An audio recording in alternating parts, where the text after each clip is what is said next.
अस्सलाम वालेकुम जी, मैं हूं फैसल अब्बास और मेरे साथ इब्राहिम मौजूद हैं। इलेक्शन ट्रिब्यूनल से मुतल्लिक इस्लामाबाद के जो 3 हलके हैं उनमें आज बड़ी हंगामा खेज समाअत हुई है और जस्टिस तारिक महमूद जहांगीरी जो कि इलेक्शन ट्रिब्यूनल के जज हैं वो इस केस को सुन रहे हैं।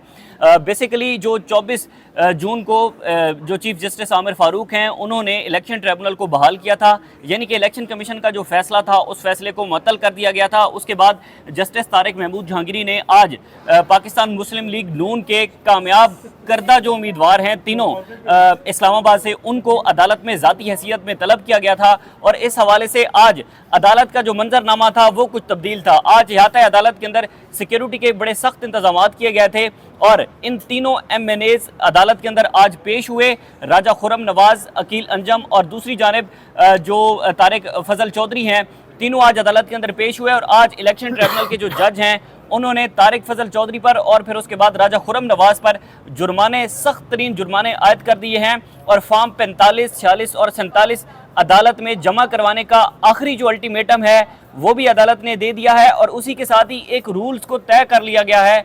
तमाम कायदे कानून जो कि इलेक्शन ट्रिब्यूनल के हैं, इलेक्शन एक्ट के तहत हो या फिर इलेक्शन रूल्स के तहत हो या फिर आइन के तहत, ये तय कर दिए गए हैं। आइंदा समाअत इनके मुताबिक होगी। रोज़ाना की बुनियाद पर इलेक्शन ट्रिब्यूनल के केसेस को सुने जाने का फैसला किया गया है, लेकिन इसमें दिलचस्प सूरत हाल आज कमरा अदालत के अंदर थी। इब्राहिम, सबसे पहले तो मुझे ये बताएं कि सबसे पहले क्या डिसाइड किया हुआ है? बहुत बहुत शुक्रिया फैसल। सबसे पहले तो आपने जो देखा, जिस वक्त केसेस कॉल हुए, बुलाया गया अदालत की जानिब से तमाम वकला को, तो उनसे सबसे पहले ये पूछा गया कि जो इलेक्शन रूल्स हैं, इलेक्शन जो एक्ट है उसको पढ़ा जाए। उसके अंदर वाज़ेह चीज़ें ये लिखी हुई थी, जिसमें ये सेक्शन 144, 148, 146 ये जितने भी सेक्शन हैं ये इलेक्शन ट्रिब्यूनल को जो है रेगुलेट करते हैं, क्योंकि जो उसके बाद जो 151 है वो बुनियादी तौर पे वो उसको तब्दील इलेक्शन ट्रिब्यूनल की तब्दीली के मुतल्लिक है। लेकिन ये जो 140 के बाद जितने भी सेक्शन हैं ये सारे इलेक्शन ट्रिब्यूनल को डील करते हैं इलेक्शन एक्ट के। वहाँ पे ये सारी चीज़ें थी, प्रोसीजर था कि किस तरीके से इलेक्शन ट्रिब्यूनल ने जो है वो सारे प्रोसीडिंग को आगे लेके जाना है और क्या क्या जो मुहर्रकात हैं या क्या क्या चीज़ें हैं जिसको मद्देनज़र रख कर इलेक्शन ट्रिब्यूनल ने कार्रवाई को आगे बढ़ाना है। वहाँ पे अदालत की जानिब से, इलेक्शन ट्रिब्यूनल की जानिब से वकील जो थे खुर्रम नवाज के आमिर मुगल साहब के, उनको कहा गया कि आप जो इलेक्शन रूल्स हैं इनको पढ़ें। उन्होंने इलेक्शन रूल्स वहाँ पे जो है वो पढ़े। वहाँ पे अदालत ने दूसरे वकला को भी ये साथ कहा, जो रिस्पॉन्डेंट थे उनको ये बताया कि ये सारी चीज़ें आप नोट करते जाएँ, क्योंकि हमने इन्हीं रूल्स के मुताबिक जो है वो चलना है, इसी के मुताबिक हमने जो कार्रवाई को आगे लेके जाना है और ये एक असूल तय करना है कि इसको हमने देखना है। वो सारी चीज़ें थी जिसके अंदर ये था कि जो इलेक्शन ट्रिब्यूनल है उसने जो है वो 180 दिन के अंदर फैसले करने हैं। रोज़ाना की बुनियाद के ऊपर जो है वो उसने इस केस की समाअत करनी है। वहाँ पे फिर जो दरख्वास्त गुजार के वकील थे उनकी तरफ से ये कहा गया कि ये भी चीज़ ज़रूर साथ में शामिल की जाए कि अगर जो दरख्वास्त गुजार हैं वो 7 दिन से ज़्यादा का वक्त मांगें या उसके डिले करे तो उसको जुर्माना भी जो है वो करते 1 लाख रुपए तक जो है वो जुर्माना जो है वो आयद कर सकते हैं। दरख्वास्त गुजार हों, जो उम्मीदवार भी हों, अपने बयान हल्फी भी जमा करवाना रूल्स के अंदर शामिल है। रूल्स के अंदर शामिल है, बयान हल्फी जो है वो जमा करवाना है और रोज़ाना की बुनियाद पर समाअत होनी है। अगर ताखीरी हरबे जो है इस्तेमाल किए जाएंगे तो उनके खिलाफ जो उसको जो है वो 20,000 रुपये जुर्माना होगा। अगर जीता हुआ उम्मीदवार जो है वो इल्तवा का शिकार करेगा प्रोसीडिंग को, तो उसको तो ये होगा कि 15 दिन के लिए जो है वो उसको शो कॉज नोटिस जो है वो जारी किएगा और 15 दिन के बाद उसको उसकी जो रुकनीत है असम्बली की उसको मुअत्तल कर सकता है। अब ये सारा मामला जो है वो किया गया। वहाँ पे इलेक्शन कमीशन के जो वकील थे उनको कहा गया आपने सारा मामला सुना है? उन्होंने कहा जी बिल्कुल हमने सुना है। पहली दरख्वास्त थी जो आमिर मुगल साहब की थी, NA 48 मेरे ख्याल से, नहीं 47 से, जिसको तीनों हल्कों में थे एक किसी में 46 में थे, सॉरी, उस हल्के का जो पहले कॉल किया गया वहाँ पे जो सारे मामला जो थे वो चलाए गए। वहाँ पे इलेक्शन कमीशन के जो वकील थे उनकी तरफ से ये कहा गया कि इसमें हम पार्टी नहीं है, लेकिन हमने जो अपना जवाब है वो जमा करवा दिया है। RO जो हैं उनको जो उनका जवाब जिसको पूछा गया उन्होंने जमा करवाया। उन्होंने कहा जी हम इसमें पार्टी नहीं थे, इस वजह से हमने जो है जवाब जमा नहीं करवाया। वहाँ पे उनको एक मोहलत देते हुए कहा गया कि आप जो है जवाब जो है जमा करवा दें अगली इसी जुमरात तक, क्योंकि अब ये मामला जो है वो 1 हफ्ते के अंदर 2-3 समाअतें इसकी होंगी। क्योंकि आज के बाद एक प्रेसिडेंट उन्होंने सेट कर लिया है कि हफ्ते में मुख्तलिफ दिन इनकी समाअतें होंगी, लेकिन होंगी हर हफ्ते की बुनियाद के ऊपर, क्योंकि इसका फैसला जो है वो 180 दिन के अंदर करना है। उसके बाद दूसरा केस कॉल हुआ वो अली बुखारी साहब की दरख्वास्त के ऊपर हुआ। वहाँ पे उनसे पूछा गया कि आपने जवाब जमा करवाए हैं, वहाँ पे उनका एतराज़ उठाया गया। ये तीनों समाअतों के अंदर एक ही मुश्तरक थी कि वो इलेक्शन कमीशन का जो फैसला था उसको जो है वो एक इंडिकेट किया गया, उसको ट्रिगर किया गया कि ये डिनोटिफाई हुआ अच्छा, था। उन्होंने उसमें हाँ, वक्त नहीं मिला। उसमें जितने भी ये उम्मीदवार की जानिब से जो वकला आए हुए थे, उनका मौक़िफ़ ये था कि चूंकि इलेक्शन कमीशन ने जो ऑर्डर इलेक्शन ट्रिब्यूनल को मुअत्तल कर दिया था, ठीक है, मतलब चेंज कर दिया था, तो उसकी वजह से अभी तक फॉर्म 45 जमा नहीं करवा सके। बिल्कुल। डेट का डिफरेंस कोई बता रहे थे। बिल्कुल, वो मैं आपको बताता हूँ। 10 जून को जो है वो इलेक्शन कमीशन ने जो है वो फैसला दिया, जो इसको ख़त्म कर दिया। हाँ, अब उसके बाद 14 को इस्लामाबाद हाई कोर्ट ने उस फैसले को मुअत्तल कर दिया।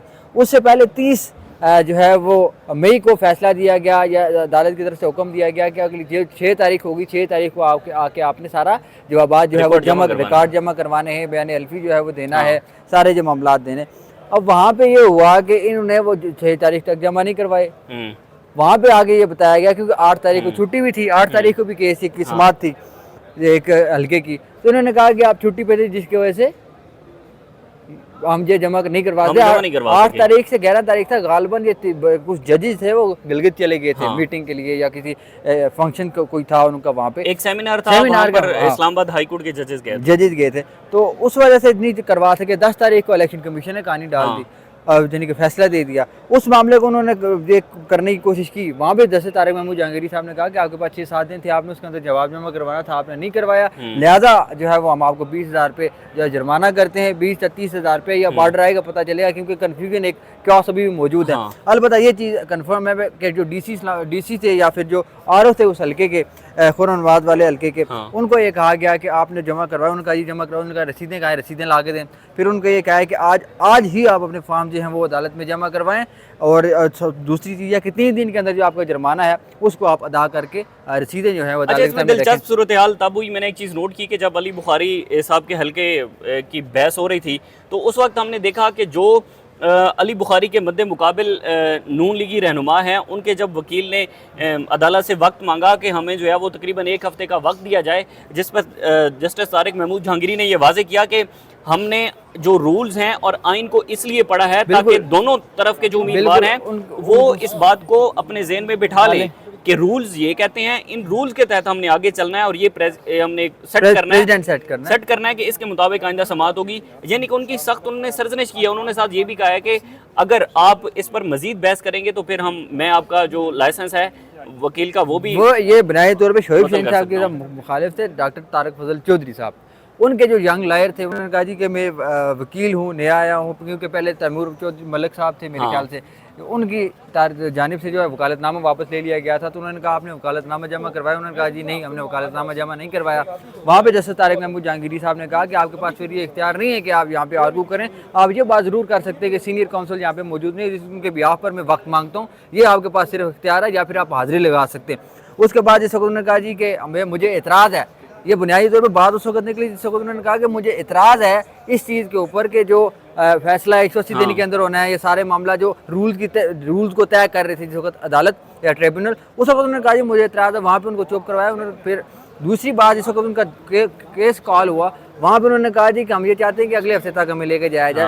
वहाँ पे जस्टिस तारिक महमूद जहांगीरी साहब ने कहा कि आपको मैंने पहले भी कहा है, आप इस तरह की बातें ना करें, आपने वकालतनामा जमा नहीं करवाया हुआ, वकालतनामा जमा करवाने के बाद आप भी कोई एतराज़ जो है वो कर सकते हैं। अगर आपने तो चुप ना हुए, एक तो मैं आपका लाइसेंस जो है वो कैंसिल करूँगा, साथ में आपका शो का नोटिस जो है वो भी जारी करूँगा। वहाँ पे जो सारे आर्गूमेंट थे उनसे भी यही बात हुई, उन्होंने भी यही कहा जी इलेक्शन ट्रिब्यूनल जो है वो तब्दील हो गया था और सारा मामला इलेक्शन कमीशन का फैसला आ गया था। वहाँ पे भी डॉक्टर तारिक फजल चौधरी साहब को भी इलेक्शन ट्रिब्यूनल की जानिब से 20,000 रुपये जुर्माना हुआ है, और साथ में उनको ये कहा गया है कि 3 दिन के अंदर ये जुर्माना जमा करवा कर रसीदें जो है इस्लामाबाद हाई कोर्ट के ट्रिब्यूनल के अंदर जमा करवाएं, और साथ में फॉर्म्स जो हैं वो जुमरात तक जमा करवाने का इनको भी कहा गया है। बहरहाल बड़ी दिलचस्प सूरत हाल थी। आज एक तरफ तो हम देख रहे हैं कि नून लीग यानी कि नून लीग की ज़ाहिर हुकूमत ही है जो कि एक ऑर्डीनेंस लेकर आई है, और ऑर्डीनेंस ये है कि जो इलेक्शन ट्रिब्यूनल के जज हैं वहाँ पर रिटायर जज को तैनात किया जा सकता है। यानी कि जस्टिस तारिक महमूद जहांगीरी को तब्दील करने के लिए एक वारदात डाली गई है, और इलेक्शन कमीशन ऑफ पाकिस्तान ने उसकी सहूलत जारी की है। अब वही तीनों MNAs जब अदालत के सामने थे तो सूरत हाल बड़ी दिलचस्प थी और तारिक महमूद जहांगीरी साहब का जो कंडक्ट है वो बिल्कुल साफ है। तारिक महमूद जहांगीरी साहब उन्हीं जजेस में से हैं जिन जजेस ने पाकिस्तान के खुफिया इदारों की जो इंटरवेंशन है अदालतों के अंदर उसके हवाले से सुप्रीम जुडिशल काउंसिल से हिदायत के लिए ख़त लिखा था। तारिक महमूद जहांगीरी ही हैं जिन्होंने नून लीग के तीनों उम्मीदवारों से जो है वो फॉर्म 45 मांग लिए हैं। सूरत हाल बड़ी दिलचस्प है। मजीद इससे रिलेटेड जो भी तफसीलात होंगी आपको हाई कोर्ट से जो है वो शेयर आपके साथ करते रहेंगे। इजाज़त दीजिए, अल्लाह हाफ़िज़।